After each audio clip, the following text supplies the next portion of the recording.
Hello everyone, welcome back to the Real Queen of Fertility 33 channel. I am Tatiana. I'm here with the last February, the last month of February articles, okay?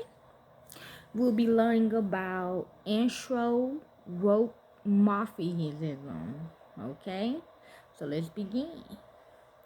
Anthropomorphism is the attribution of human traits, emotions, or intentions to non-human entities.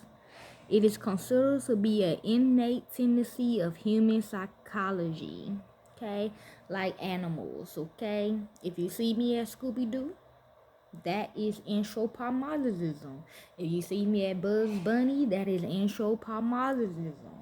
If you see me at Tarzan, that's anthropomorphism. Okay? Cush the Cowley dog, anthropomorphism. Okay? You get the hint? You get it? Okay, let's begin. Okay? I do talk to animals as well, okay? Personification is the related attribution of human form and characteristics to abstract concepts such as nations, emotions, and natural forces, such as seasons and weather. Both have ancient roots as storytelling and artistic devices, and most cultures have traditional fables with anthropomorphizing animals as characters. Peoples have also routinely attributed human emotions and behavioral traits to wild as well as domesticated animals, like cannibals, okay? So this is all we're talking about, okay? This is the illustration by Milo Winter of Aesop's fable, The North Wind and the Sun. Okay, see? The wind is a person. Okay? See, y'all do? Okay? Cool. Okay, the next one is a personification of music by Antonio Franchi. Okay.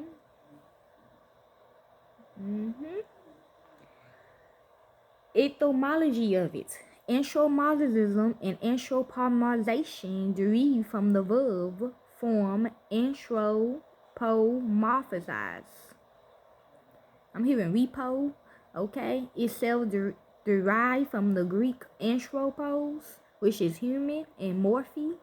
So anthropos stands for human, and morphe stands for form, human form. Okay, like y'all see on cartoons or whatever. Okay, or cannibals or whatever, or immigrants. Okay, whatever. Okay.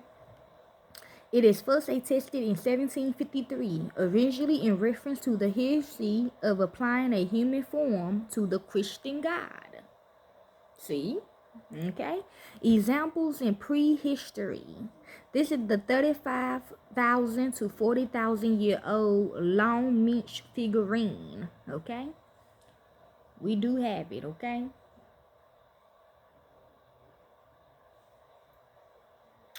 It looked like a man with an animal face. I can't pronounce this face of an animal though. Look like a horse. Okay. So a Sagittarius, okay? The Sagittarius is a horse. Okay. This is the anthropomorphic pebble figures from the 7th millennium BC, okay, before Christ. Okay.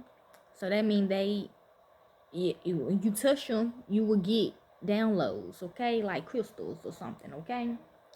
From the beginnings of human behavior modernity in the Upper Paleolithic about 40,000 years ago, examples of zoomorphic animal-shaped works of art occur that may represent the earliest known evidence of anthropomorphism. One of the oldest known is an ivory sculpture, the Lowen Minch figurine, which I just showed you. Germany, it's actually a lion. A human-shaped figurine with the head of a lioness or lion, determined to be about 32,000 years old. It is not possible to say what the prehistorical artworks represent. A more recent example is the Sorcerer, an enigmatic cave painting from the Faux-Furieux Cave, Arrigo, France.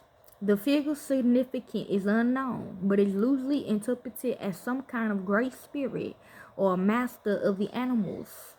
Okay? Yes, like monkeys, okay? In either case, there's an element of anthropomorphism. The anthropomorphic art had been linked by archaeologist Stephen Mitten with the emergence of more systematic hunting practices in the Upper Paleolithic.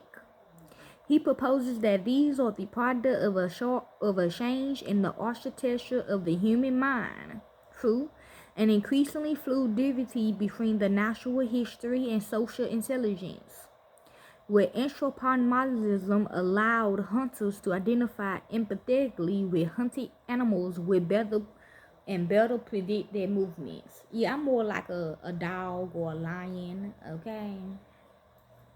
In religion, I'm a snake too. I'm more of a snake too, because I got a snake, a pet snake. Okay, I got a couple of them. See, this is my baby right here. Y'all see him? Okay, he's my favorite. My cobra, I like all my snakes, okay? In religion and mythology. In religion and mythology, anthropomorphism is the possession of a divine being or beings in human form, or the recognition of human qualities in these beings. Ancient mythology frequently represent the divine as deities with human forms and qualities. True, okay, like the Most High. He came in, okay? They resemble human beings not only in appearance and personality, they exhibit many human behaviors that was used to explain natural phenomenon, creation, and historical events. The deities fell in love, married, had children, fought battles, wielded weapons, and rode horses and chariots. They feasted on special foods and sometimes required sacrifices of food, beverages, and sacred objects to be made by human beings. Some anthropomorphic deities represent specific human concepts such as love, war, fertility, beauty, or the seasons. Okay? Like the zodiac sign. They all animals, okay? Except for the Libra. That's a scale. Sagittarius is a half horse, half man. Basically. Okay? And sometimes human weaknesses such as greed, hatred, jealousy, and uncontrollable anger. True. I seen that when the animals comes to me, they tell me their wife get killed, and they act like human. Okay. Greek deities such as Zeus and Apollo often was depicted in human form, exhibiting both commendable and despicable human traits. Anthropomorphism in this case is more specifically anthropomorphism.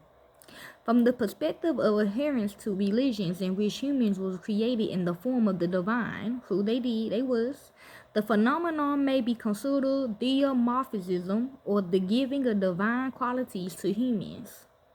Anthropomorphism has cropped up as a Christian heresy, particularly prominent with Orthodoxism in 3rd century Syria, but also 4th century Egypt and 10th century Italy. This often was based on a literal interpretation of the Genesis creation myth. So God created humankind in his image. In the image of God, he created them. Male and female, he created them. See, he did, okay? Hindus do not reject the concept of a deity in the abstract unmanifested, but note practical problems. The Bhagavad Gita, chapter 12, verses 5 states that it is much more difficult for people to focus on a deity that is unmanifested than one with form. See, people be like, well, I don't want the Most High because you doing it.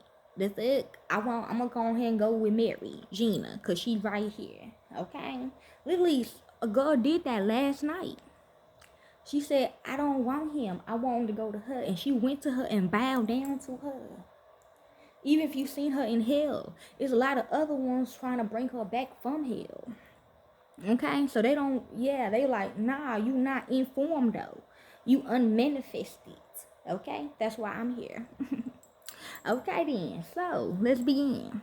Remarking on the usage of anthropomorphic icons, motifs that inherents can perceive with their senses. Criticism. Some religions, scholars, and philosophers objected to anthropomorphic deities. The earliest known, he's an ancestor / deity, yeah, okay? The earliest known criticism was that of the Greek philosopher Aristophanes, 570 to 480 BCE, who observed that people model their gods after themselves. See? Okay. So, if you choosing her, you just like her, okay? And I'm going to choose him because I'm just like him, okay?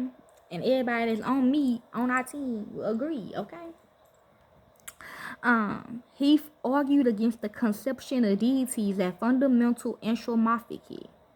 But if cattle and horses and lions had hands, or could paint with their hands and create works, such as men do, horses like horses and cattle like cattle also would depict the gods of shapes and make their bodies of such a sort as the form they themselves have. And people do. Literally, people got a whole, they literally, I'm talking to all of y'all. They literally have a workshop where they just get dead people bodies and they say, oh, I'm got nothing to do with it. Ain't got nothing to do with it. I ain't kill them. I'm just losing their body parts to make me a baby. And pin it on somebody. You know, type shit like that. I ain't touching no dead body. Ethiopians say that their gods are snub-nosed and black. Gaussians that they are pale and red-headed. Aristophanes said that the greatest god resembled men, neither in form nor in mind. Amen. Hallelujah. Both Judaism and Islam reject an anthropomorphic deity, believing that God is beyond human comprehension. You ain't lying, okay? Because I can't comprehend. Judaism's rejects of an anthropomorphic deity begin with the prophets, who explicitly rejected any likeness of God to humans. Okay?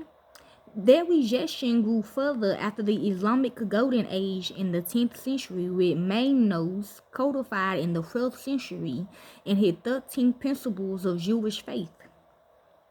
In the Ismaili interpretation of Islam, assigning attributes to God as well as negating any attributes from God via negative, both codifies an anthropomorphism and are rejected, as God cannot be understood by either assigning attributes to him or taking them away. The 10th century Ismaili philosopher Abu Yaqub al-Sijani suggested the method of double negation. For example, God is not existence, followed by God is not non-existent. This glorifies God from any understanding of human or human comprehension. In circular thought, one of the most notable criticisms began in 1600 with Francis Bacon, who argued against orthodoxical theology, which declared that everything behaves as it does in order to achieve some end, in order to fulfill itself. Okay? Ooh. Oh yeah, my lion. I got a lion, okay? I bought me a lion, and his wife died though, but I bought a lion, okay? And he got some little baby cubs. And the baby cubs, they be walking on their feet, y'all, in my house. I know, right? So cute. And like my kids, I be telling them, don't be bringing no kids to my house that I don't know. But they be bringing kids to my house anyways. And then these kids be seeing these cubs walk on their feet and shit. They be trying to take these cubs home. No, you can't take these cubs home. But they be walking on their feet. Okay? Bacon pointed out that achieving ends is a human activity, and to attribute it to nature misconstrues it as human-like.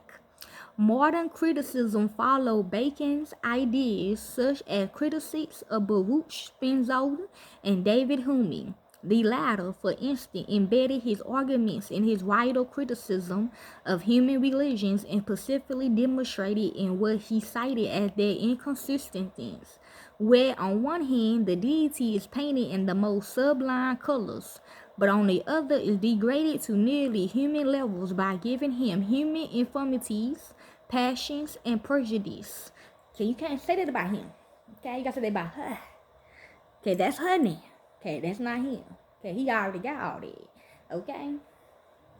Anyways, in Faces in the Clouds, anthropologist Stuart Govey proposed that all religions or anthropomorphism that originate in the brain's tendency to detect the presence of the vestiges of other humans in natural phenomena, Some scholars argue that anthropomorphism overestimates the similarities of humans, and non-humans, and therefore could not yield accurate accounts. Okay? Religious texts. There are various examples of personification in both the Hebrew Bible and Christian New Testaments, as well as in the texts of some other religions, like fables. Okay, this the rabbit fools elephant by showing the reflection of the moon. Okay, you ain't lying. This just happened to me, y'all. People saying they in March right now. I'm still in February. Okay. Anthropomorphism also refers to personification. It is a well-established literacy device from ancient times. The story of the hawk and the nightingale in Hesiod's Works and Days preceded Aesop's fables by centuries, collected of linked fables from India. The Jataka tales and Pansua also employ anthropomorphized animals to illustrate principles of life. Many of the stereotypes of animals that are recognized today, such as the wily fox and the proud lion, can be found in these collections. Aesop's anthropomorphism was so familiar by the 1st century CE that they colored the thinking of at least one philosopher. Okay? And this is him. And there's another shown about him, namely that he puts animals in a pleasing light and makes them interesting to mankind. For after being brought up from childhood with these stories, and after being nursed by them from babyhood, we acquire certain opinions of the several animals and think of some of them as warrior animals. Like lions, jaguars, giraffes. Okay, I got a giraffe. My son got a giraffe actually. Like them all exotic animals, like the one that live in the jungles and stuff, like those. Okay, snakes. Okay, and snakes not bad. Okay. We acquire certain opinions for the silver and of others as silly or others as witty and others as innocent. The animal that I think is silly is I was gonna say a rabbit. I don't know why I say a rabbit though. No, witty is Buzz Bunny. Okay, it's a rabbit. Innocent, I don't know, y'all, to be honest. Apollonius noted that the fable was created to teach wisdom through fictions that were meant to be taken as fictions, contrasting them favorably with the poets, stories of the deities that they are sometimes taken literally. Yeah, they don't want this to come out. I mean, they don't want this to happen. I don't know why. Why not? I don't know. Okay. Aesop's, by announcing a story which everyone knows not to be true, told the truth about the very fact that he did not claim to be relating real events. Yeah, okay? Literally did. Oh, yeah, but when this happened, they all had to stop talking. Like, they had to stop doing that. They gotta act like an animal. You know what I'm saying? Ooh, Lord Jesus. Yeah, okay. The same consciousness of I had a dog named Brandy, and she was talking. She talked. Okay, all my animals talk. Even my snake, he talk right now, but he talking to me only. He ain't talking to y'all because y'all might try to kill him. Okay. The same consciousness of the fable as fiction is to be found in other examples across the world. One example being a traditional Ashanti way of beginning tales of the anthropomorphic crystal spider, Anansi. I am Charlotte Reb. Yep. We do not really mean that we are about to say is true. A story, let it come, let it go. Okay, fairy tales. Anthropomorphic motifs have been common in fairy tales from the earliest ancient examples set in a mythological context to the great collections of the Brothers Grimm and Puat, the tale of two brothers. Egypt, 13th century BCE. Feature several talking cows, and in Cupid and Psyche, Rome, the 2nd century. Xavius, the west wind, carries Psyche away. Later, an ant feels sorry for her and helps her in her quest. Okay. Modern literature. John Tierney. Description of this anthropomorphic rabbit was featured in the first character of the Lewis Carroll's Alice Adventures in Wonderland. Okay, this the rabbit. Who? Okay. They ain't me though. I am Allison though. Okay. The other one is from the Emperor's Route. Building on the popularity of fables and fairy tales, children's literature began to emerge in the 19th century with works such as Alice's Adventure in Wonderland, 1865 by Lewis Carroll, The Adventure of Pinocchio, 1883 by Carlo Cardulli, and The Jungle Book, 1894 by Rudyard Kipling, all employing anthropomorphic elements. Okay. This continued in the 20th century with many of the most popular titles having anthropomorphical characters. Examples being The Tale of Peter Rabbit, 1901, okay? And I know him actually. Okay. And later books by Beatrice Potter, The Wind in the Willows by Kenneth Gorham, 1908. Winnie the Pooh, 1926. I'm Winnie the Pooh. Okay, but they are a copy of me. Okay, like I come out with it. I ain't telling y'all kids that. I'm just saying I am Winnie the Pooh. Okay, but they know that already though. In The House at Pooh Corner, 1928 by A. Milne, and The Lion, the Witch, and the Wardrobe, 1950, and the sequencing books in the Chronicle of Narnia series by C.S. Lewis.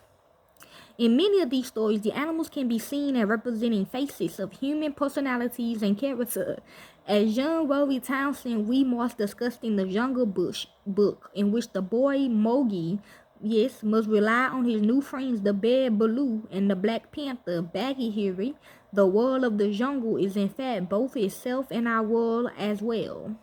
A notable work aimed at an adult audience in George Orwell's Animal Farm, which they are making now. They making it into movies. Okay, so unlike the new Lion King though, cause they lose a real lion, which was my lion wife. Okay.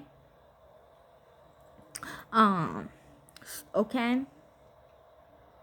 The fantasy genre developed from mythology, fairy tale, and romance motifs sometimes had anthropomorphic animals as characters. The best-selling examples of the genre are The Hobbit, yes, and The Lord of the Rings, okay, yes, and Dr. Dolittle, okay, yes, okay. I became one. I mean, Michael was one first, then me, and then our daughter Chastity, which is Lil Shaq, okay. So it's 3 movies like that. Saw this animal genre as closely linked to the emergence of human language and myth. Literally, the first men to talk of trees and stars, even trees talk. I used to manifest on trees, not like that. I used to touch them, and they would get my energy, and I would get their energy, and we would get downloads together. I miss my favorite tree, but I got another one though. Okay. Saw things very differently. To them, the world was alive with mythological beings. To them, the whole of creation was myth-woven and elf pattern, okay? Okay, in psychology, the first empirical study of anthropomorphism was conducted in 1944 by Fritz Herder and Maureen Simmel. In the first part of this experiment, the researchers showed a 2.5-minute long animation of several shapes moving around on the screen in varying directions at various speeds. When subjects was asked to describe what they saw, they gave detailed accounts of the intentions and personalities of the shapes. For instance, the large triangle was characterized as a bully chasing the other 2 shapes until they could freak the large triangle and escape. The researchers concluded that when people see objects making motion for which there is no obvious cause, they view the objects as intentional agents, individuals that deliberately make choices to achieve goals. Modern psychologists generally characterize anthropomorphism as a cognitive bias. That is, anthropomorphism is a cognitive process by which people lose their schemas about other humans as a basic for inferring the properties of non-human entities in order to make efficient judgments about the environment, even if those inferences are not always accurate. Schemas about humans are used as the basis because this knowledge is acquired early in life, is more detailed than knowledge about non-human entities, and is more readily accessible in memory.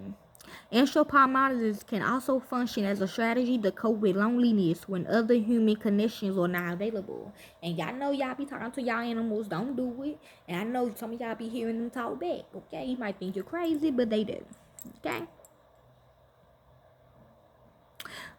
Development perspective. Children appear to anthropomorphize and lose egocentric reasoning from an early age and lose it more frequently than adults. True. Okay? Yes, like me. Okay?